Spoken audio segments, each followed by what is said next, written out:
मित्रांनो, जय महाराष्ट्र. स्वागत आहे तुमचं आपल्या योजना कॉर या लोकप्रिय YouTube चॅनलवरती.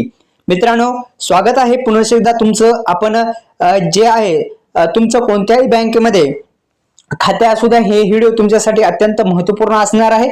या योजनेच्या माध्यमातून एक योजना मी सर्व बँकेमध्ये असते आणि आपल्या सामान्य माणसाला ती योजना माहिती नसते. ती योजना काय आहे सविस्तर माहिती आपण या व्हिडिओच्या माध्यमातून जाणून घेऊ. फक्त व्हिडिओ शेवटपर्यंत बघा. आपल्या YouTube चॅनलला तुम्ही सबस्क्राईब केलं नसेल तर सबस्क्राईब करायला पण विसरू नका.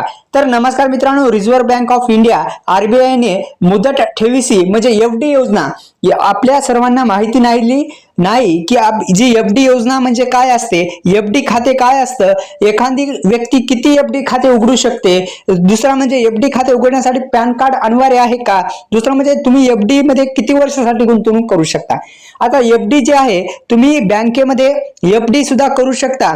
3 महिन्यापासून ते 10 वर्षापर्यंत FD करू शकता आणि यामध्ये तुम्हाला जो व्याजदर आहे तो एक निश्चित पद्धतीने देत असतो. पण तुमचं जर सेव्हिंग अकाउंट असेल तर तुम्हाला जे FD आहे ते FD करता येते आणि आपण बँकेमध्ये पैसे ठेवतो पण व्याज जो आहे ते व्याज देत नाहीत. बँकवाले व्याज फार कमी दराने देतात. पण FD जर केली तर जास्त पद्धतीने व्याजदर तुम्हाला देतात. सध्याचे दर काय आहेत ते सुद्धा आपण जाणून घेऊ. तर सध्याचे बँकेमध्ये दर आहेत 7 पॉइंट ते 8.5% आणि FD किती वर्षासाठी असते तर FD चा कालावधी असतो 3 महिने तर कमाल 10 वर्षापर्यंत असू शकतो. FD कालावधी व्याजदर वेगवेगळा आहे. आपण जे आहे या संदर्भात सविस्तर माहिती जाणून घेऊ. तर मित्रांनो, आता FD खाते उघडण्यासाठी पॅन कार्ड सुद्धा अनिवार्य आहे का, तर मित्रांनो FD खात्यासाठी पॅन कार्ड हे अनिवार्य असतंच. कोणतेही डॉक्युमेंट पॅन कार्ड हे लागतच असतं सरकारी कामासाठी.